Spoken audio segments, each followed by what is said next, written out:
Do you know Mike Tyson? He's one of the most legendary boxers in the world. At his peak, Tyson earned at least $300 million. If you put that into perspective, that's enough money to buy multiple mansions, fleets of cars, and never worry about bills ever again. But here's something almost nobody talks about. Mike Tyson went bankrupt. Not just broke, he ended up with over $30 million in debt. How does that happen? How do you go from $300 million to less than zero? This is what we're going to talk about today. If you can't learn the lesson from Tyson's story and from what I'm about to teach you, then no matter how much money you make, you could stay broke for the rest of your life. Imagine this. You could earn as much money as you want, but if you don't know how to manage it, you'll always be poor. Now let's start with the most important question. Let me ask you something. What is money to you? Is it just a thing that comes into your hands and then disappears just as quickly? Or is it something you're supposed to guard and protect? Or maybe for you, money is something to be spent, to enjoy life. Or perhaps it's just a tool for survival. Before you even start chasing money, you need to really understand what it means to you, and more importantly, how you plan to manage it. Because honestly, what's the point if you make $5,000 a month, but at the end of the month you've got nothing to show for it? What's the use if all that's left is just receipts and an empty bank account? Today we're diving into exactly that, how you treat your money. This is something they never teach in school, yet it's probably the most important thing you'll ever learn about money. Now let me throw a question at you. When you get your paycheck or you buy something online, what does money mean in those transactions? Yes, in the textbooks, money is just a medium of exchange, something that helps you buy and sell things. But if you really think about it, money is value. Let's say you walk into a restaurant. One place sells a burger for $5, another for $50. The one you choose reflects how much you value that meal. Money, in the end, is just how we express value. What's important to us, what's worth our time, our effort. And why does this matter? Because every decision you make with money is actually a decision about your values. If you truly get this concept, you'll start making financial decisions that actually make sense for your life. Not just based on trends, not just because everyone else is doing it. That's why understanding what money means to you is the very first step. Now, here's something you probably never realized. What is your actual relationship with money? For most of us, it's simple. Money comes in, and then, bit by bit, it disappears. You get your paycheck, and as the days go by, it just drains away on rent, food, entertainment, maybe even stuff you didn't really need. So let's do a little calculation. Imagine you earn $3,000 every month and you've been working for 3 years. That's 3,000 times 12 months, times 3 years. $108,000 in total. Now, here's the real question. How much of that $108,000 do you actually have left right now? If your answer is not much, then your problem isn't really about how much you earn. It's about your spending habits, your consumption, and you're not alone.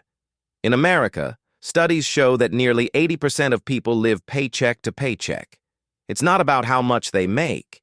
It's that their money slips through their fingers as soon as it comes in.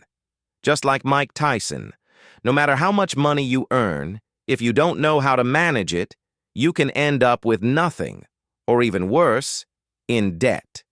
Think about it. What's the use of working so hard, month after month, if you're stuck in the same spot, always broke, always anxious for the next payday? Before you focus on earning more, you have to learn how to control your spending. That's the real foundation. If you don't, you're just running on a treadmill, moving fast, but going nowhere. Let's talk about a trap that almost everyone falls into.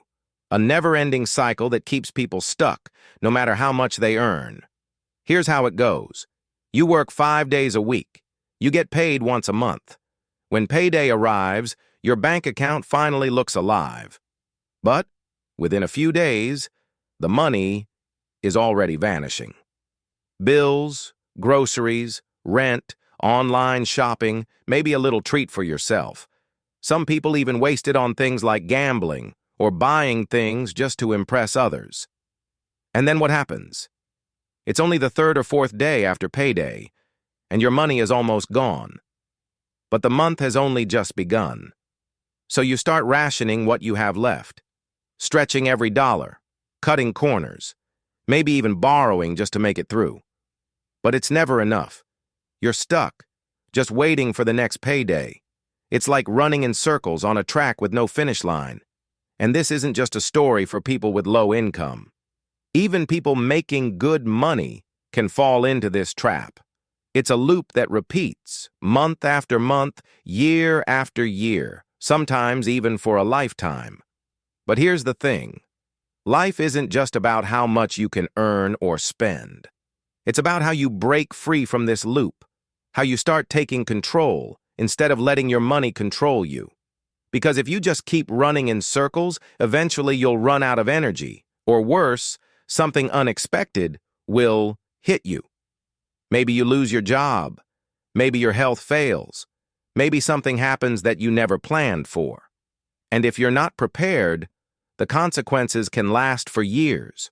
So ask yourself, are you living life or just running on a never-ending treadmill? So, how do you finally break free from the money trap? The very first step is self-awareness. You have to be brutally honest with yourself about your spending. Take a piece of paper or open your phone and write down every single thing you spend money on. Rent, groceries, coffee runs, subscriptions, ride shares, eating out, even those little late-night online purchases you forget about. Most people are shocked when they see where their money actually goes, but you can't change what you don't acknowledge. Once you understand your spending, it's time for the second step, budgeting. This means you decide in advance how much money you're allowed to spend on each category, how much for essentials, how much for fun, and how much you want to save or invest. At first, it might feel restrictive, but in reality, budgeting gives you freedom. It helps you control your money instead of letting your money control you. The third step, eliminate unnecessary expenses. Ask yourself, do you really need 3 different streaming services? Do you need to buy coffee every single morning? Or could you cut back, even just a little, and use that money for something bigger down the line? As you make these changes, you'll start to see the difference. Money that used to slip away without you noticing will finally start piling up, giving you a sense of control and even pride every month. And don't forget, after you've covered your essentials and made your budget, the money you save can finally work for you instead of the other way around. It might sound simple, but these steps are powerful, and they're the foundation for anyone who wants to escape the endless money loop. Before you even think about investing or starting a business, there's one thing you absolutely need: an emergency fund. Life is unpredictable. You could lose your job, get sick, have an unexpected expense. And if you don't have money set aside for moments like these, everything you've worked for can vanish in an instant. So, how much should you save? A good rule of thumb is to have at least 3 to 6 months' worth of living expenses set aside, just in case. This is your safety net. It's not exciting, it doesn't feel like you're getting rich, but it's what keeps you afloat when things go wrong. Now let's talk about something just as important: your lifestyle. So many people fall into the trap of trying to look rich instead of actually becoming rich. They upgrade their lifestyle every time they get a raise. A better car, a bigger apartment, the latest phone, fancy clothes, all to keep up appearances. But the truth is, living above your means is a recipe for disaster. If your spending always rises with your income, you'll always feel broke, no matter how much you make. It's okay to treat yourself, but do it because you can truly afford it. Not because you're chasing approval from others or trying to impress people who probably don't even care. Ask yourself, do you want to look rich, or do you actually want to be rich?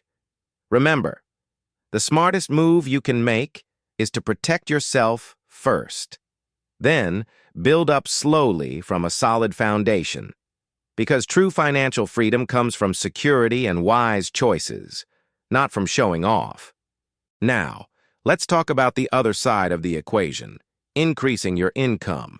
Managing your expenses is powerful, but at some point, you'll want to build more streams of money coming in.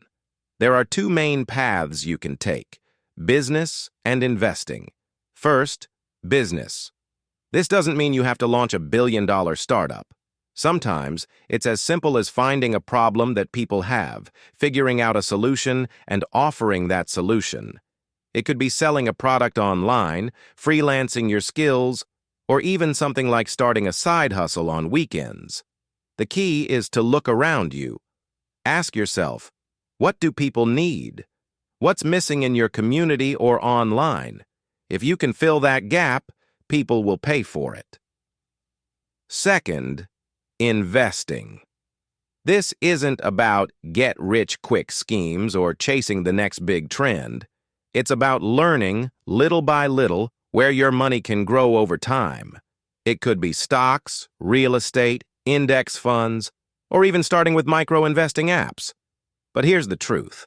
Whether you choose business or investing, the most important thing is to start small and start now. You don't need a fortune to begin. With every dollar you set aside, you're building the habit and the mindset of growth.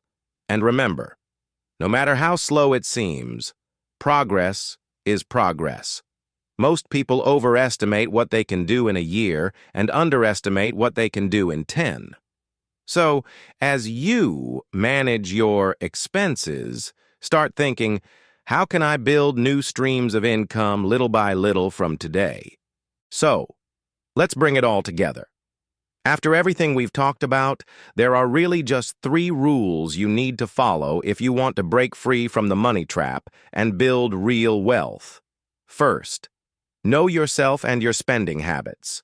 Don't just guess where your money goes, track it. Be honest, even if it feels uncomfortable. Understanding your own behavior is the foundation for any change. Second, set a budget and stick to it. Decide ahead of time how much you're willing to spend and on what. Cut out the things that don't really matter. This is how you stop money from slipping away unnoticed. Third, use what's left to build your future. Save it, invest it, or use it to start a small business or side hustle. Let your money work for you, not just the other way around.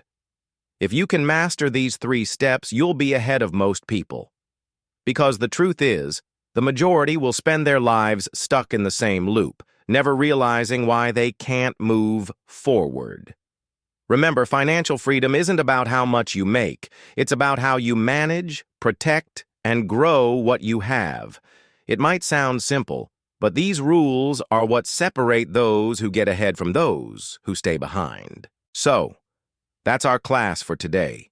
If you learned something new, if this message made you think about your own habits or opened your eyes to something you'd never realized before, don't keep it to yourself. Share it with someone you care about. Because this isn't just about money, it's about your life, your future, and the people you love.